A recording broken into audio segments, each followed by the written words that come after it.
अगर कोई इस तरह की बात कर रहा है डील की या कोई इस तरह की बात करता है, मैं आपसे रिक्वेस्ट करूंगा कि उन्हीं से सवाल करें कि कौन कर रहा है डील, क्या है उसके मुहर्रकात क्या है, दी एविडेंस। ऐसी कोई चीज़ नहीं है। और अगर कोई ऐसी बात करता है तो मैं आपसे सिर्फ ये रिक्वेस्ट करूंगा कि उसकी डिटेल भी उनसे जरूर मांगें। इसको जितना कम इस पे बहस की जाए, जितना कम डिस्कस किया जाए, उतना हमारे मुल्क में फाद में बेहतर है।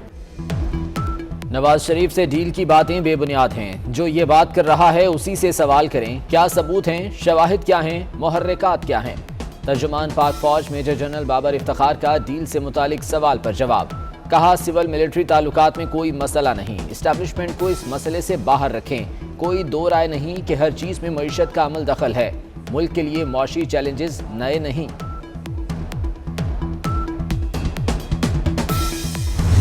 हम तो बहुत देर से ये बात वाज़ेह करने की कोशिश कर रहे हैं कि मुस्लिम लीग नून डील की सियासत पे यकीन नहीं रखती और हमारी सिर्फ डील अवाम के साथ है। मैं DGISPS साहब का शुक्रिया अदा करता हूँ कि मीडिया शायद हमारी बात को इतना वज़न नहीं दे रहा था, उन्होंने भी इसकी वजाहत फरमा दी है। मैं उनका शुक्रगुजार हूँ। नून लीग का तर्जुमान पाक फौज के बयान का खैर मकदम। SN इकबाल बोले, DG साहब का शुक्रिया, उन्होंने बात वाज़ेह कर दी। नून लीग किसी डील पर यकीन नहीं रखती, हमारी डील सिर्फ अवाम के साथ है। PDM सरबराह मौलाना फजलुर रहमान किसी भी डील से लाइल निकले। नून लीग और पीपल्स पार्टी की फंड रेजिंग भत्ताखोरी है। कौम सियासी फंड रेजिंग और भत्ताखोरी का फर्क देखें। वज़ीर आज़म का अपोजिशन जमातों की फंडिंग की जांच पड़ताल का मुतालबा। कहा उनकी फंडिंग को PTI की तर्ज पर जांचें। इमरान खान का PTI फंडिंग की जांच पड़ताल का खैर मकदम। मरियम नवाज का वजीर आजम के बयान पर फौरी रद्द अमल। कहा तैयारी रखना, हिसाब किताब का वक्त आन पहुंचा है। पागल समझ रखा है कि लोगों को कि जो बोलोगे मान जाएंगे। 7 साल से धौंस और ताकत के जरिए केस को चलने क्यों नहीं दिया? क्यों इतने साल राह फरार इख्तियार करते रहे और फिर मिन्नतें की कि रिपोर्ट रिलीज ना की जाए? आज पता चला कि सारे सियासतदानों की करप्शन को इकट्ठा करके इमरान खान की करप्शन के 10वें-20वें हिस्से तक भी नहीं पहुंच सकती। इमरान खान का पूरा टब्बर चोर है। कितने अकाउंट्स छुपाए सबको पता चल गया। मौलाना फजलुर रहमान का वजीर आजम पर वार। बोले फॉरेन फंडिंग केस में तहरीक इंसाफ बेनकाब हो गई। साबित हो गया इसके पीछे बैनुल अक़वामी लॉबी है। मुस्तफ़ा कमाल कहते हैं मुल्क किसी के इशारे और ईमा पर नहीं, आइन पर चलना चाहिए।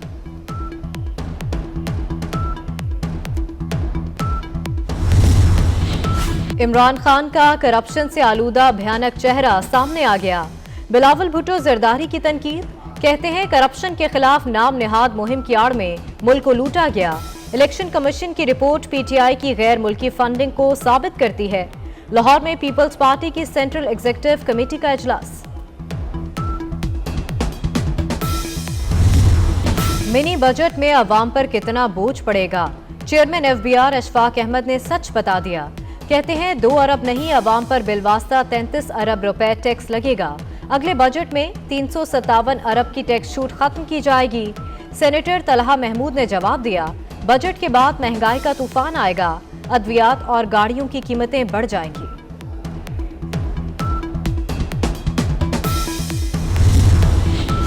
काबीना अरकान के मिनी बजट और स्टेट बैंक तरमीमी बिल पर तहफ़्फ़ुज़ात। अरकान ने स्टेट बैंक तरमीमी बिल को रियासत के अंदर रियासत के क़याम से तशबीह दे दी। कहा बिल मुल्की मौशी खुदमुख्तारी सरेंडर करने के मुतरादिफ होगा।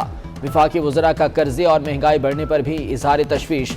वज़ीर ख़जाना का काबीना अरकान को अपोजिशन के मौक़िफ़ पर तवज्जो न देने का मशवरा।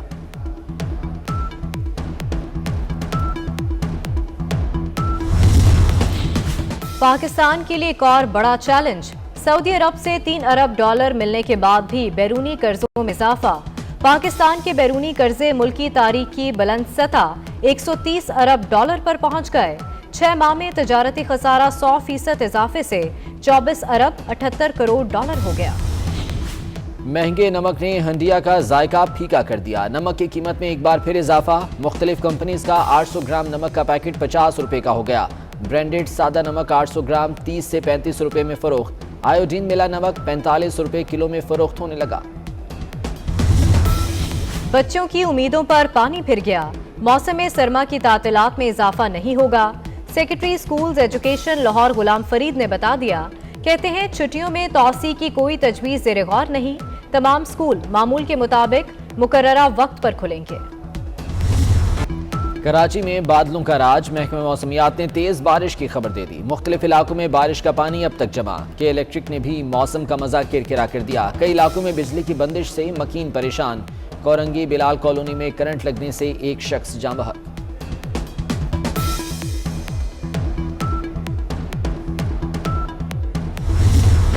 बालाई इलाकों में बर्फबारी। पहाड़ सफेदी से ढक गए। आज़ाद कश्मीर, खैबर पख्तूनख्वा, गिलगित बल्तिस्तान में रास्ते ब्लॉक। लोग घरों में महसूर। कालाम में रिकॉर्ड 16 इंच बर्फबारी। मालम जब्बा में 12, चित्राल में 1 इंच बर्फ पड़ी।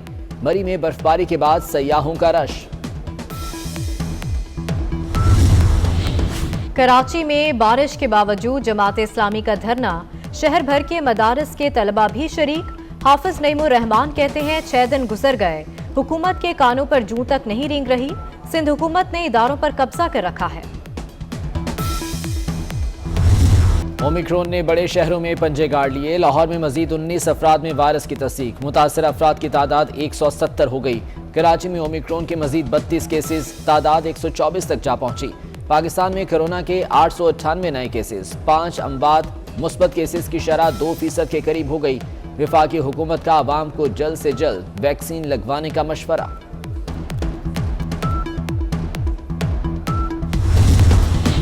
पाकिस्तानी पायलट्स के लिए इम्तिहानात पर आयद पाबंदी खत्म। इंटरनेशनल सिविल एविएशन ऑर्गेनाइजेशन का पाकिस्तान के सिक्योरिटी इंतजामात पर इजहार इत्मीनान। PIA की बरतानिया और दीगर मुल्कों के लिए बराह रास्त परवाजों पर पाबंदी हटने का इम्कान। हजारों तलबा का मुस्तकबिल तारीख होने से बच गया। सुप्रीम कोर्ट ने कैंट बोर्ड्स को निजी स्कूल सील करने से रोक दिया। कैंटोनमेंट इलाकों से प्राइवेट स्कूलों की बेदखली के खिलाफ दरखास्तों पर फैसला सुनाया गया। मुल्क भर के कैंटोनमेंट बोर्ड्स को नोटिस।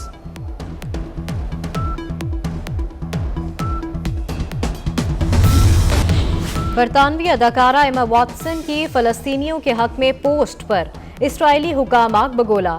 अक़वाम मुत्तहिदा में इसराइली के साबिक मंदूब ने एमा वॉटसन पर तनकीद के तीर चला दिए। बरतानवी सियासतदान सईदा वारसी समेत मुतादिद रहनुमा एमा वॉटसन के हक में बोल पड़े। कहा, फलस्तीनियों की हिमायत का मतलब यहूदी मुखालिफ होना नहीं। फिल्म स्टार मीरा FBR को फिर चक्कर दे गईं। डेडलाइन गुजरने के बावजूद अपना इनकम टैक्स गोशवारा जमा न कराया। अदाकारा 27 दिसंबर से गैर मुल्की दौरे पर हैं।